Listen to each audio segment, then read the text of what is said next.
Officials in the U.S. tonight are monitoring a deadly virus that is spreading overseas. Airports in Southeast Asia are now heightening their airport screenings. Raf Sanchez is following this from London for us. And Raf, what more do we know? So, Tom, airports across the region are stepping up their screening for what's known as the Nipah virus. This is a far more deadly virus than COVID. It has a fatality rate of between 40 and 75%, according to the World Health Organization. Now, it's usually carried by fruit bats, and human-to-human transmission seems to be rare. But there is no vaccine at this point, which is why these two cases in India are being taken so seriously. The Indian Ministry of Health says it's been doing contact tracing, and it believes the virus is contained. And the CDC says it is monitoring the situation, and it stands ready to assist if needed. Tom.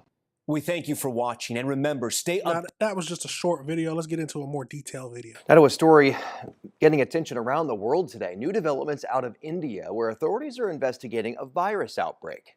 It's called the Nipah virus, and they're confirming 2 cases so far. Meanwhile, Asian countries are tightening health screening and airport surveillance for travelers coming in from India. Janice Mackey-Freyer has the latest.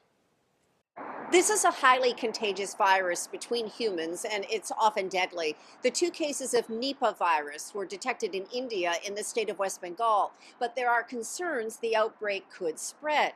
The virus has a fatality rate of 40 to 75%, according to the World Health Organization, deadlier than the COVID virus, and there's no vaccine for Nipah. So authorities in India are taking no chances. At the same time, several airports across Asia, in Thailand, Singapore, Malaysia, and Hong Kong, are taking steps to screen passengers for any symptoms. Nipah is a zoonotic virus that's transmitted from animals, usually fruit bats, and doesn't spread easily to humans. It can also come from contaminated food. And when it does hit, it initially feels like the flu, then worsens. Experts say pneumonia and other respiratory symptoms can develop. But the most serious complication is encephalitis, or inflammation of the brain. The WHO says the fatality rate has a lot to do with the country's capacity to test, trace, and treat those infected. In India, authorities have quarantined nearly 200 people who may have come into contact with the 2 infected. It's the first time in nearly 20 years that India has had cases, but they believe the outbreak is now contained. Still, it's a situation that U.S. health officials are watching very closely, the CDC saying they're ready to assist if needed. Now, that's a crazy situation. They said it rarely passes from human to bat, fruit bat. But then when it gets to a human, it's very contagious, with a death rate from 40 to 70% from inflammation of the brain. It's absolutely crazy. Let's go to one more video. Got to talk about this. Quarantines, testing, contact tracing, airport screenings. Does all this sound very familiar? Unfortunately, don't worry. It is not 2020 again. It's not COVID. But this is serious. There is a different virus outbreak in India that is triggering all of those familiar precautions in parts of Asia right now. It is called the Nipah virus, okay? And it's often deadly, has a fatality rate of 40 to 75%. There are only 2 cases of the virus in India so far, but it has prompted airports in Thailand, Singapore, Hong Kong, Malaysia to step up their screenings to prevent a bigger outbreak. And the virus is carried by bats and pigs, but it can be spread human-human contact. But how easy is it to be transmitted? What's the incubation period? How worried should we be? I'm joined right now by an infectious disease epidemiologist at the Hartford Belfer Center, Dr. Saira Madad. Thank you so much for taking the time. Really appreciate it. What exactly is the Nipah virus? Well, the Nipah virus is a serious virus, and as you've mentioned, it does have a high case fatality rate, anywhere from 40 to 70%, and that also depends on where you're getting healthcare services. So if you're in a country that has good a healthcare delivery system, you could probably get much better care, and that case fatality rate is likely much lower. Now, with that said, as I mentioned, it is a serious virus. It has no approved vaccines or therapeutics, but in this context, it is a small and contained outbreak, and it is closely being being monitored. And so when we look at these two cases that have been confirmed in India, in West Bengal, about 200 contacts have been identified, tested, and are negative. And at this time, no additional cases have been detected, as well as there's no evidence of spread outside of India. While you've noted, a couple of countries have started to implement enhanced airport screening, that's more of a sign of a precautionary step than to signal a wider spread of transmission. So this is just precautionary. My concern is whether or not that would actually work. I read that it has a 2-week incubation period. Sometimes symptoms might not even show. This can be spread human-human contact, but it's different than COVID, right?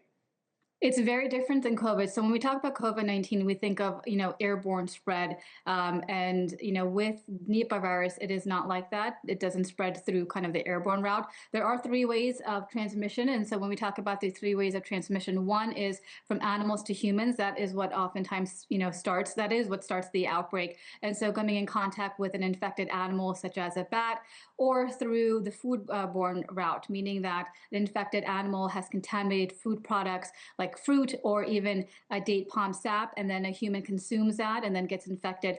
And then the third way is human to human transmission. And through human to human transmission, that is close, prolonged contact. So oftentimes we see that in household settings or in healthcare settings where infection prevention and control is not as great. So in other words, and correct me if I'm wrong, it could be transmitted maybe like the norovirus. So it's not, you have to have prolonged contact with somebody. Is it somebody who's showing symptoms? Because again, the question is going to be, what do people do to prevent this? What are ways that they should avoid it?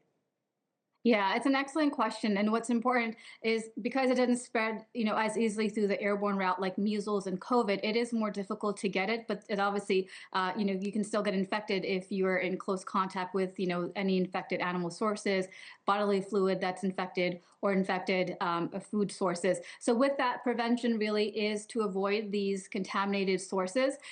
When we talk about the incubation period, it is anywhere from 4 to 14 days. So when somebody is symptomatic and you see them visibly sick, it's the basic precautions. If you see somebody that is sick, you want to make sure you're keeping a distance from them. And especially if you're in that local area where this outbreak is happening, you want to be even extra cautious. But in other countries, for example, regional spread, it's still very low. And, you're seeing these airports, these countries doing enhanced airport monitoring as a precaution. But in terms of spread more internationally, for example, to the United States, that threat is quite low, but it's always good to be prepared. And by the way, just to reiterate this, what are the symptoms exactly that you should be on the lookout for? And you mentioned there's no established therapeutics or vaccines yet. If you get it, how do you treat it? So 2 questions. What are the symptoms and how do you treat it? Yeah. So the symptoms, the initial symptoms could be fever, cough, sore throat, and then it can progress to pneumonia or even neurological conditions. It can cause brain swelling and the like. And so it could be pretty rapid sometimes. And then in terms of, the treatments, there is no treatments or vaccines available. So it's really supportive care. So in the hospital, getting supportive care like intensive care support and the like. And we do have some investigational therapeutics, but nothing that's approved. All right. Okay, so we got the gist of everything. So it just seems like it's happening in India. 2 cases so far, but they're worried about it because the death rate is 40 to 70%. And there's very little chances right now for it coming over to America. But I'm assuming everything else, COVID probably started small too. Let's go over into the AI breakdown to see if we missed anything. Because we just, we want to find out, and these are things that we need to know. So as of late January 26th, health authorities are responding to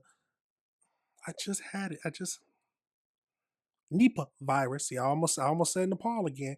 Nipah virus outbreak in India. So let's see. The outbreak is centered in, I'm not even going to try to say it, North 24 in West Bengal. 2 laboratories confirmed cases were notified to the World Health Organization. Both individuals, 25-year-old healthcare workers, 1 male and 1 female nurse at the same private hospital.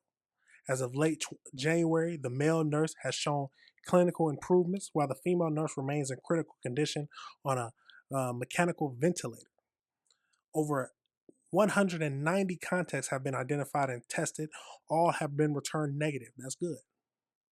Due to the high fatality rate of the virus, 40 to 75%. So some are saying 40 to 70, some are saying 40 to 75. Several neighboring countries have implemented precautionary measures. So they have did initial health screenings for passengers arriving from the area, and then the CDC is monitoring the situation as in contact with the Indian officials. So it's a zoonotic virus spread to humans from a fruit bats, infested pigs, or through contaminated foods like raw date, palm sap. So like they said, initial flu-like symptoms, brain swelling, seizures, coma within 24 to 48 hours. There is no licensed vaccines. Avoid contact with bats and sick animals. Do not consume raw date, palm sap, and ensure fruits is thoroughly washed and peeled. More things that make us scared that we're going to relive 2020 again with the COVID virus and go back under the intense lockdown, intense just separation from everybody else. But let me know your thoughts on that whole situation, y'all. Let me know if you disagree with anything I said. Just things that we got to review, y'all. There are things that we have to review, and so we know how to move forward.